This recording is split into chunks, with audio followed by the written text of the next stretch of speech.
Take back Bangladesh. সে তার কথা রেখেছে 24শে আগস্টে 5ই আগস্টে বাংলাদেশকে বাঙালিকে বাংলাদেশ টেক ব্যাক দিয়েছে, বাংলাভাষীকে বাংলাদেশ টেক ব্যাক দিয়েছে। আমি মনোহর হাসান জীবন, আদাবরের বাসিন্দা, বিএনপির একজন খুদে সমর্থক, কিন্তু অনেক বড় প্রেমী, বিএনপি প্রেমী মানুষ। আপনাদের চেয়ারম্যান স্যার এতদিন করে আসছে, আপনার অনুভূতি কি? শুকরিয়া মহান আল্লাহ তাআলার অশেষ মেহেরবান। তাই দীর্ঘ 19 বছর নির্বাসিতর পরে বাংলার 18 কোটি মানুষের বুকে, নিজের পরিবারের বুকে ফিরে এসেছেন। তাই আবারও শুকরিয়া মহান আল্লাহ তাআলার। দেখেন, তারেক রহমান একজন সেনাপ্রধানের ছেলে, তারেক রহমান একজন বীর উত্তমের ছেলে, তারেক রহমান একজন সেক্টর কমান্ডারের ছেলে, তারেক রহমান একজন বিএনপির প্রতিষ্ঠাতা চেয়ারম্যান শহীদ রাষ্ট্রপতি জিয়াউর রহমান বীর উত্তমের জ্যেষ্ঠ পুত্র, তারেক রহমান একজন প্রেসিডেন্টের পুত্র, তারেক রহমান 3বারের প্রধানমন্ত্রীর জ্যেষ্ঠ পুত্র, এবং তারেক রহমান যুব সমাজ এবং তরুণ সমাজে অহংকার আইডল।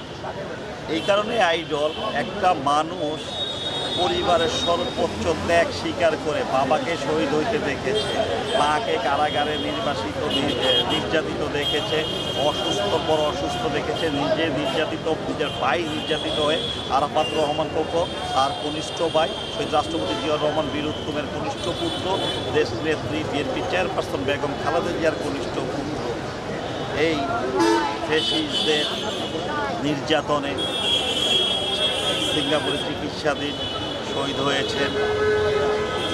এত কিছু দেখার পরে, এত কষ্টের পরে তার দলে সর্বোচ্চ নেতাকর্মী গুম, খুন, জেল, ঘর হারা, বাড়ি হারা, দেশ হারা, এত কিছুর পরও এই মুঠোফোনের মাধ্যমে, এই ভিডিও কনফারেন্সের মাধ্যমে সমস্ত বাংলার 18 কোটি মানুষকে সুসংগঠিত করে 2013 সাল থেকে সংগ্রাম, আন্দোলন, নির্যাতন, নিপীড়ন সহ্য করতে করতে 18 সালের পরে এক দফা দাবিতে বাংলাদেশের সমস্ত মানুষকে ঐক্যবদ্ধ করে 71-এর চেপে বসা বাকশাল, 96 চেপে বসা এক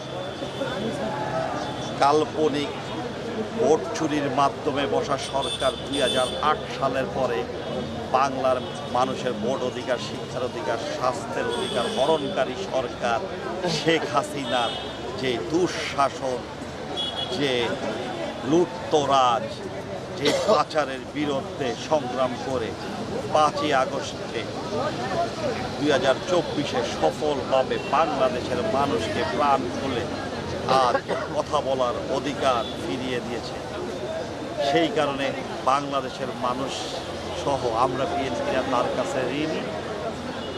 একটা জিনিস আপনারা জানেন কি না, আপনার এই টিভির দর্শকরা হয়তো সবাই জানে, বাংলাদেশে প্রথম শুরু করেছিল শহীদ রাষ্ট্রপতি জিয়াউর রহমান বীর উত্তমের জ্যেষ্ঠ পুত্র তারেক রহমান, ভারপ্রাপ্ত চেয়ারম্যান বিএনপির, বলেছিল টেক ব্যাক বাংলাদেশ। সে তার কথা রেখেছে 24শে আগস্টে 5ই আগস্টে বাংলাদেশকে বাঙালিকে বাংলাদেশ টেক ব্যাক দিয়েছে, বাংলাভাষীকে বাংলাদেশ টেক ব্যাক দিয়েছে।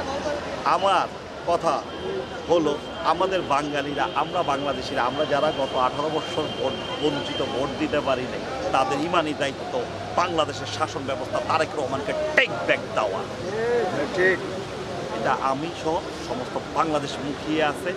দেশে একটা সুস্থ ইলেকশন হলে, সুস্থ নির্বাচন হলে, ধানের শীষের প্রতীক দিয়ে বাংলাদেশের 300 আসনে যারা তারেক রহমানের প্রতিনিধিত্ব করবেন, যারা খালেদা জিয়ার প্রতিনিধিত্ব করবেন, যারা জিয়াউর রহমানের প্রতিনিধিত্ব করবেন, অর্থাৎ যাদের হাতে ধানের শীষের প্রতীক থাকবে, সবাই ইনশাআল্লাহ নির্বাচিত হবে এবং বাংলাদেশের মানুষের সুশিক্ষা, সুস্বাস্থ্য, খাদ্য নিরাপত্তা, বস্ত্রের নিরাপত্তা এবং জীবনের নিরাপত্তা তারেক রহমানের হাত ধরে আসবে।